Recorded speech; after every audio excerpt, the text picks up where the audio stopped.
Bismillahirrahmanirrahim. Assalamualaikum warahmatullahi wabarakatuh. Bismillahirrahmanirrahim. Alhamdulillahilladzi ba'atsa fil ummiyina rasulan minhum yatlu 'alaihim ayatihi wa yuzakkihim wa yu'allimuhumul kitaba wal hikmata wa in kanu min qablu lafi dhalalin mubin. Asyhadu an la ilaha illallah wahdahu la syarika lah, al-malikul haqqul mubin, wa asyhadu anna sayyidana Muhammadan abduhu wa rasuluh, al-mab'utsu rahmatan lil alamin. Allahumma shalli wa sallim ala sayyidina Muhammadin wa ala alihi wa sahbihi wa man tabi'ahum bi ihsanin ila yaumiddin. Amma ba'du. Al-mukarramun, para alim, para ulama, para asatid jamaah Masjid Raya Islamic Center Provinsi Jawa Timur, semuanya yang dimuliakan oleh Allah.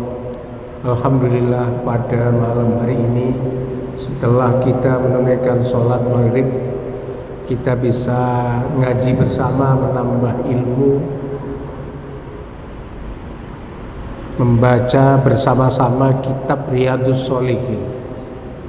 Mudah-mudahan apa yang kita amalkan ini, yang kita kerjakan ini, dibarengi dengan turunnya hidayah Allah Subhanahu wa ta'ala, sehingga manfaat bagi kehidupan kita fid dunya wal akhirah.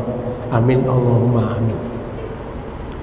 Mari sebelum kita lanjutkan, kita awali dengan doa, dengan membaca surat Al-Fatihah. Mudah-mudahan selalu mendapatkan keberkahan dari Allah. Ala hadhihi niyyah wa ala kulli niyatin shalihah. Al-Fatihah. A'udzu billahi minasyaitonir rajim. Bismillahirrahmanirrahim. Alhamdulillahi rabbil alamin. Ar-rahmanir rahim. Maliki yaumiddin. Iyyaka na'budu wa iyyaka nasta'in. Ihdinas siratal mustaqim. Siratal ladzina an'amta 'alaihim ghairil maghdubi 'alaihim waladdallin. Amin.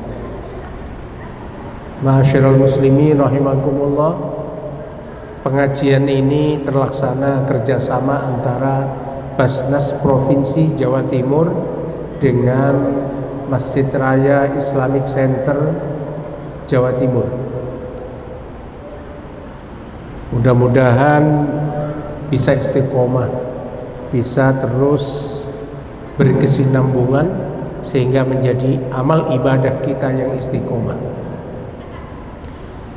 Kita lanjutkan membaca hadis berikutnya, sementara kita mengingat kembali hadis panjang yang diceritakan oleh Ka'ab bin Malik. Ka'ab bin Malik dengan dua temannya yang bernama Murarah bin Rabi'ah dan Hilal bin Umayyah. Tiga orang ini pernah tidak mengikuti perang bersama Rasulullah, padahal tidak ada udzur syar'i. Ada ujian duniawi sehingga dia tidak mengikuti perang bersama Rasulullah. Singkat cerita, pada saat Rasulullah pulang dari perang Tabuk, Ka'ab bin Malik ini mencoba datang kepada Rasulullah dan ditanya oleh Rasulullah, mengapa engkau tidak ikut perang? Ka'ab bin Malik ini kemudian berkata jujur, mohon maaf Rasulullah, saya tidak ikut perang padahal tidak ada udzur syar'i, tidak ada udzur yang dibenarkan oleh syariat.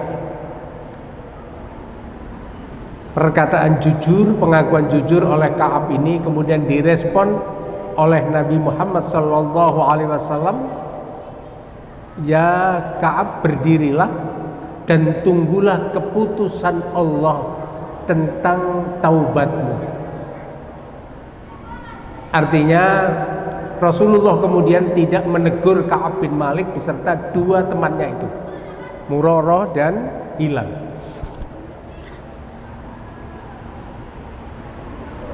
Sampai dua temannya itu mengurung diri di rumah sambil menangis menyesali perbuatannya karena tidak ikut berperang bersama Rasulullah. Ka'ab bin Malik selalu datang ke masjid ikut berjamaah dengan Rasulullah, tapi Rasulullah tidak pernah menegurnya. Bahkan pada hari ke-40 istri bertiga, istri Murarah, istri Hilal dan istrinya Ka'ab bin Malik tidak boleh melayani suaminya.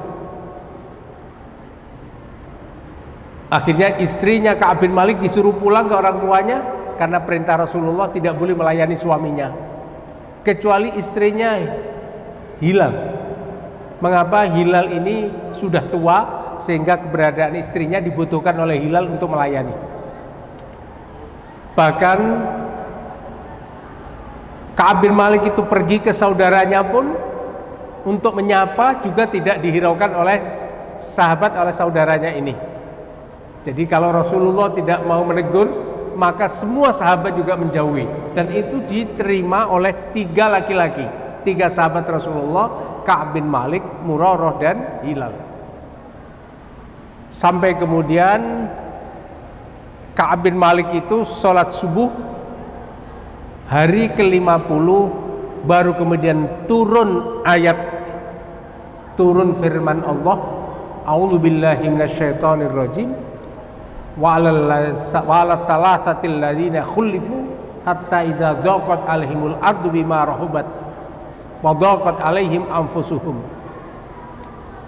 Ayat di surat At-Taubah ayat 118 ini kemudian menyampaikan bahwa taubatnya Murarah, taubatnya Ka'ab bin Malik, taubatnya Hilal diterima oleh Allah. Dan itulah saat menurut Ka'ab bin Malik, saat yang paling membahagiakan seumur hidupnya, pada saat taubatnya diterima oleh Allah Subhanahu wa ta'ala. Jadi dihukum selama 50 hari. Dalam hadis panjang ini ada intisari yang bisa kita ambil, bahwa pertama, untuk menegakkan agama Allah itu wajib.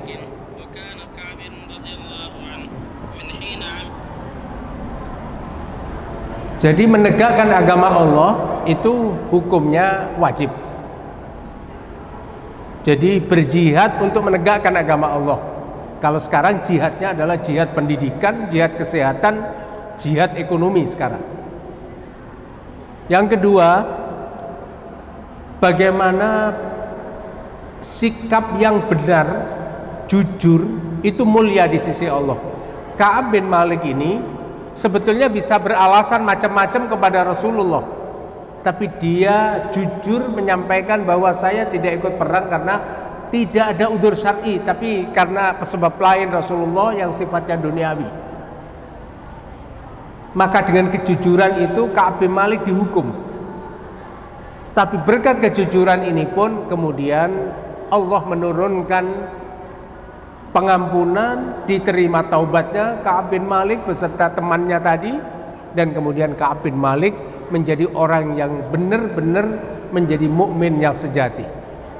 Ini hadis panjang, tidak perlu saya sampaikan. Inti berikutnya adalah bagaimana taubat itu dilakukan dengan cara yang benar. Jujur mengakui dosanya kepada Allah, dan kemudian dengan kejujuran itu mohon kepada Allah supaya diampuni dosanya. Karena setiap mukmin, ma min mu'minin illa wa huwa muhtaj ila taubati wal istighfar. Semua orang mukmin itu membutuhkan taubat dan beristighfar kepada Allah. Ini hadis panjang yang kemarin kami singgung sedikit.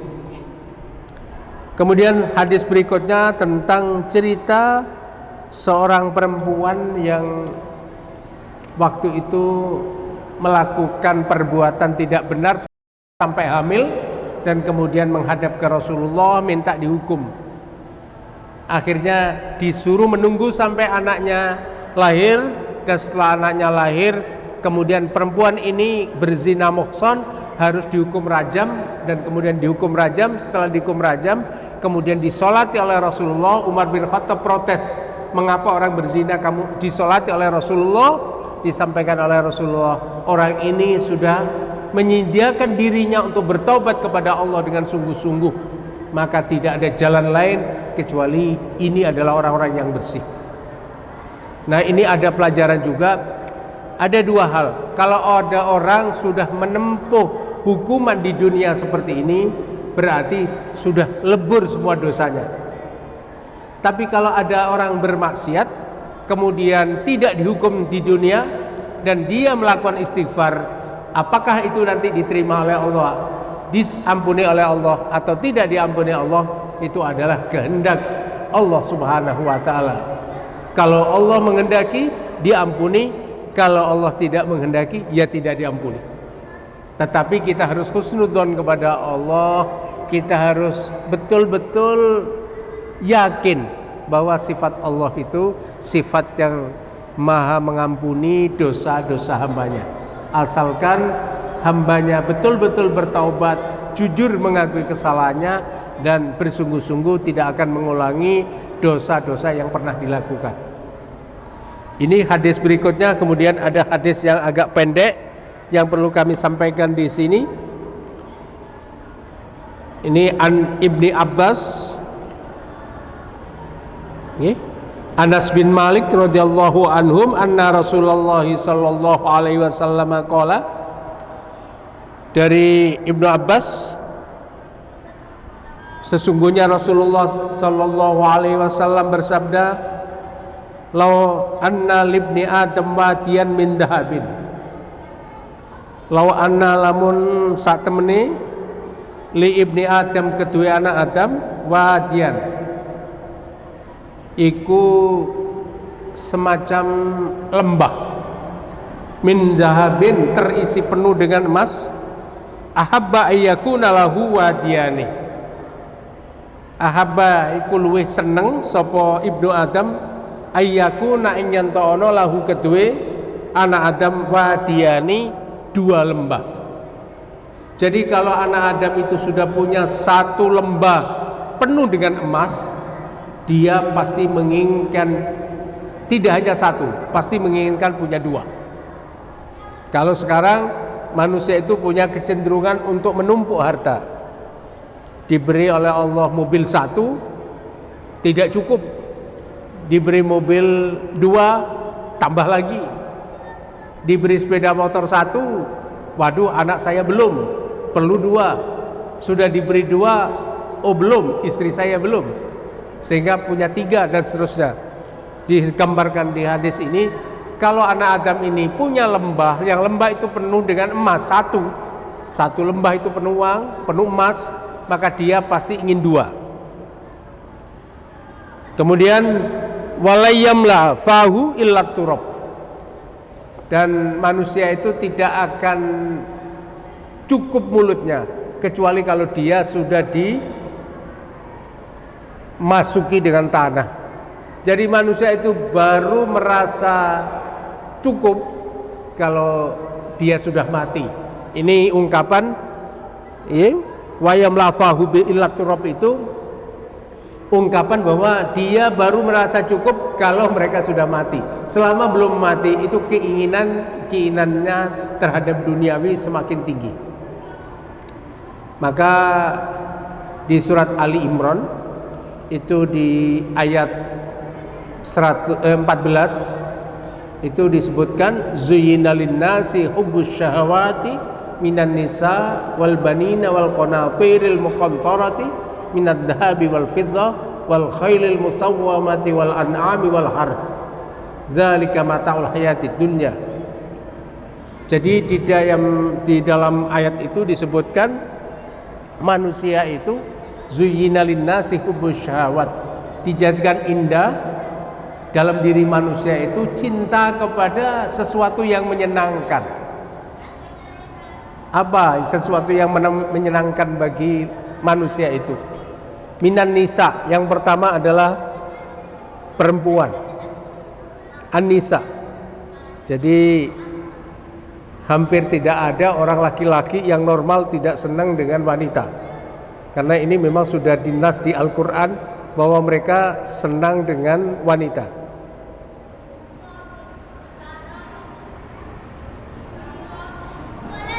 Zuyyina linnasi hubbus syahawati minan nisa, kemudian walbanin, dan kemudian cinta senang dengan anak-anak.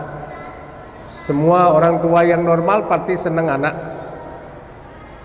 Wal qanatiril muqantarati, ini ungkapan harta. Pasti manusia itu senang harta. Dari minadz zahabi wal fiddah, senang emas, senang perak. Wal khailil musawwamah, dan kemudian kuda atau hewan, kuda yang dipelihara dengan baik. Kalau zaman dulu kuda, kalau sekarang senang mobil, senang alat-alat transportasi yang bagus-bagus. Ini sudah menjadi takdir, sudah menjadi natural ya, sudah menjadi keinginan manusia, fitrah manusia. Suatu saat dia punya motor, setelah punya motor dia kepingin punya mobil. Setelah punya mobil yang agak lama, kemudian punya keinginan mobil baru. Setelah punya mobil baru sudah terpenuhi, kemudian ingin lagi mobil baru lagi yang harganya lebih bagus. Sudah dapat yang bagus, lebih lagi. Karena memang manusia itu hubbus syahwat. Minadz dzahab wal fiddah wal khailil musawwal an'am, senang dengan ternak, mengumpulkan ternak. Wal harth, mungkin juga perkebunan, ladang dan seterusnya. Tapi kemudian dzalika mataul hayatid dunya, itu adalah mata'ul hayatid dunya, perhiasan kehidupan dunia. Wallahu indahu husnul ma'ab, Allah mempunyai di sisi Allah adalah tempat kembali yang paling baik. Nah, di dalam surat ini kemudian disampaikan banyak ini, tapi saya tidak perlu saya sampaikan satu persatu. Kemudian kul a'unabbiukum bi khairin min dzalikum lil ladzina taqaw inda rabbihim jannatin tajri min tahtihal anharu khalidina fiha wa azwajum mutahharah wa ridwanun minallah.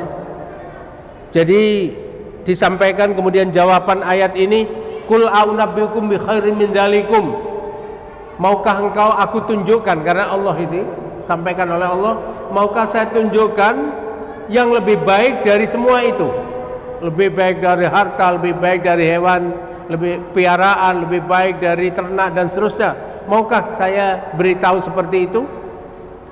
Lil ladzina taqaw inda rabbihim jannatun tajri min tahtihal anharu khalidina fiha wa azwajum mutahharah wa ridwanun minallah wallahu basirum bil ibad. Apa yang lebih baik dari itu adalah surga nanti. Surga yang di bawahnya mengalir sungai, wa azwajum mutahharah, dan istri-istri yang suci, bidadari-bidadari. Ya. Dilukiskan bidadari itu sangat cantik ya. Sangat cantik. Kemudian khalidina fiha wa azwajum mutahharah tadi, dan kemudian waridwanu minallah, dapat ridha Allah. Wallahu basirum bil ibad. Siapa orang-orang yang seperti itu? Ini kaitannya dengan taubat nanti. Alladzina yaquluna rabbana innana amanna faghfir lana dzunubana wa qina adzabannar. Yaitu siapa orang-orang yang oleh Allah diberikan surga seperti tadi, diberikan bidadari, diberikan ridha oleh Allah, yaitu orang-orang yang alladzina yaquluna rabbana innana amanna, innana ya Allah, innana amanna, kami beriman kepadamu ya Allah, faghfir lana dzunubana, maka ampuni dosa kami ya Allah, wa qina adzabannar, dan jauhkan kami dari api neraka. Di orang-orang yang mau bertobat kepada Allah. Ditegaskan siapa ini? As-sabirina was-shadiqina wal qanitina wal munfikina wal mustaghfirina bil ashar. Siapa orang-orang yang diampuni oleh Allah, dia mendapatkan surga dari Allah ini? As-sadiqi, as-sabirina, orang yang sabar. Kemudian as-sadiqina, orang yang benar. As-sabirina was-sadiqina wal qanitina. Wal qanitina ini orang yang patuh, orang yang mau menjalankan syariat Allah. Kemudian wal munfikina, dan orang-orang yang mau infak, mau zakat, mau sodakoh. Ya, makanya ada Basnas ini, ada Badan Amil Zakat Nasional Republik Indonesia maupun Jawa Timur maupun kabupaten, ini juga untuk melaksanakan fungsi ini, melaksanakan fungsi orang-orang yang mau berinfak di jalan Allah, karena ini termasuk besok calon penghuni surga. Wal munfikina, orang-orang yang berinfak di jalan Allah. Kemudian wal mustaghfirina bil ashar, dan orang-orang yang mau, orang-orang yang suka, orang-orang yang biasa beristighfar di waktu sahur, yaitu di waktu malam sepertiga yang terakhir. Makanya setelah kita sholat malam, kita perbanyak istighfar, memohon kepada Allah. Ini yang terkait dengan hadis ini.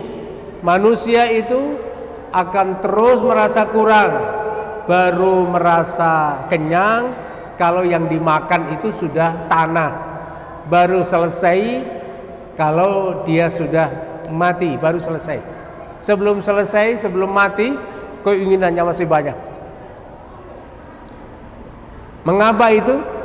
Karena memang itu zuyyina linnasi hubbus syahawati. Karena memang di Al-Quran sudah dinas, orang-orang itu senang dengan cinta dengan sesuatu yang indah, sesuatu yang menyenangkan, yaitu ada wanita, ada anak-anak, ada harta, ada kendaraan, ada emas, perak, dan seterusnya. Kalau sekarang banyak duit, banyak tabungan, itu senang. Nah, tapi kemudian Al-Quran menyampaikan ada yang jauh lebih bagus dari itu. Untuk orang-orang yang bertakwa kepada Allah, dia mendapatkan surga, dia mendapatkan nanti pendamping yang cantik, para bidadari, dia mendapatkan ridha Allah. Siapa itu? Orang yang selalu berdoa, Rabbana innana amanna, kami beriman kepada Allah, faghfir lana dzunubana, orang yang selalu bertaubat kepada Allah. Dan siapa itu dirinci lagi di ayat berikutnya. Yang pertama adalah as-sabirina, orang yang sabar, was-shadiqina, dan orang yang benar. Makanya di dalam ayat yang lain, wa kunu ma'as-shadiqin, kamu harus bersama orang-orang yang benar. Kemudian wal qanitina, itu qanitin itu orang-orang yang taat pada perintah-perintah Allah dan mau menjauhi larangan Allah. Kemudian wal munfikina, orang-orang yang gemar infak, dia senang zakat, dikeluarkanlah zakatnya. Kalau belum sampai satu nisab, bisa infak, bisa sedekah. Kemudian wal mustaghfirina bil ashar, orang-orang yang bertaubat kepada Allah. Saya bacakan lagi hadis terusnya. Nabi Hurairah radhiyallahu anhu, anna Rasulullah sallallahu alaihi wasallam qol, dari Abi Hurairah, sesungguhnya anna Rasulullah saat ini Kanjeng Rasul Muhammad sallallahu alaihi wasallam qala, dawuh sapa Rasulullah Muhammad sallallahu alaihi wasallam, dawuh ngaten, yadhaqullahu subhanahu wa ta'ala ila rajulaini yaqtulu ahaduhuma al-akhar, kemudian wadkhulanil jannah. Jadi ini ada hadis, yadhaqullahu ila rajulaini, yadhaku wis guyu sapa Allah ila rajulaini maring wong lanang loro, yaktulu mateni ahaduma ing salah sijine wong loro mau. Jadi ada dua orang, yang satu membunuh yang lain, al-akhara yang lain yadkhulani, ajaibnya yadkhulanil jannah. Jadi ada orang membunuh sesama orang lain, tapi keduanya masuk surga. Kemudian mengapa bisa begitu? Yuqatilu hadza fi sabilillah fayuqtal. Jadi orang yang satu berjuang di jalan Allah, perang di jalan Allah, fayuqtal, dan kemudian terbunuh. Jadi orang berjuang di jalan Allah terbunuh, dia masuk surga. Terus yang membunuh kok bisa masuk surga? Disebutkan tsumma yatubullah 'alal qatil. Kemudian orang yang membunuh itu masuk Islam, bersyahadat dan bertobat kepada Allah. Contohnya ini yang membunuh sahabat Hamzah, Wahsy. Itu dulu dia membunuh Hamzah, paman Rasulullah, di perang Uhud. Hamzah meninggal, syuhada masuk surga. Wahsy yang kemudian merasa dia salah karena waktu itu dibujuk rayu oleh perempuan untuk membunuh Sayyid Hamzah, maka kemudian dia masuk Islam dan bertaubat kepada Allah. Betul-betul taubatan nasuha, maka dia juga masuk surga. Maka tadi disampaikan Allah itu tertawa melihat dua orang saling membunuh tapi podo masuk surga. Yang satu berperang dan kemudian terbunuh, dia masuk surga. Yang membunuh ini kemudian menjadi Islam dan bertaubat kepada Allah dan kemudian juga masuk surga. Nah, cuma ini tidak boleh dijadikan pembenar. Misalnya, oh saya tak membunuh orang nanti bertaubat dan saya masuk surga. Ya, tidak boleh seperti itu. Ini banyak ayat-ayat yang terkait dengan taubat ini yang kemarin sudah kami sampaikan. Tubu ilallahi taubatan nasuha. Jadi bertaubatlah kepada Allah dengan taubat yang nasuha, yang benar-benar bersih, yang benar-benar tulus, yang benar-benar jujur mengakui kesalahannya. Disampaikan ini, Qul ya ibadiyalladzina asrafu ala anfusihim la taqnatu min rahmatillah innallaha yaghfirudz dzunuba jami'a innahu huwal ghafurur rahim. Di surat Az-Zumar 53 dijelaskan seperti itu. Hai orang-orang yang beriman, Qul ya ibadiyalladzina amanu ladzina asrafu ala anfusihim. Katakan Muhammad, hai hambaku yang asrafu ala anfusihim, ini melampaui batas, melakukan perbuatan maksiat. La taqnatu min rahmatillah, jangan putus asa terhadap kasih sayang Allah, rahmat Allah. Innallaha yaghfirudz dzunuba jami'a. Sesungguhnya Allah itu mengampuni dosa-dosa kita semuanya. Innahu wal ghafurur rahim. Sesungguhnya Allah itu maha mengampuni dan maha kasih sayang kepada hambanya. Makanya kalau orang itu taubatnya dan nasuha, maka ulaika yubaddilullahu sayyiatihim hasanat wa kana Allahu ghafurur rahima. Jadi orang-orang yang taubat itu yubaddilullahu sayyiatihim hasanat. Kalau pernah melakukan perbuatan sayyiat, dosa, maksiat, itu diganti dengan kebaikan-kebaikan. Bahkan Allah ghafurur rahimah, dan Allah itu maha mengampuni dan maha kasih sayang kepada hambanya. Ini bab taubat, sudah saya bacakan beberapa ayat Al-Quran dan kemudian beberapa hadis yang terkait dengan taubat.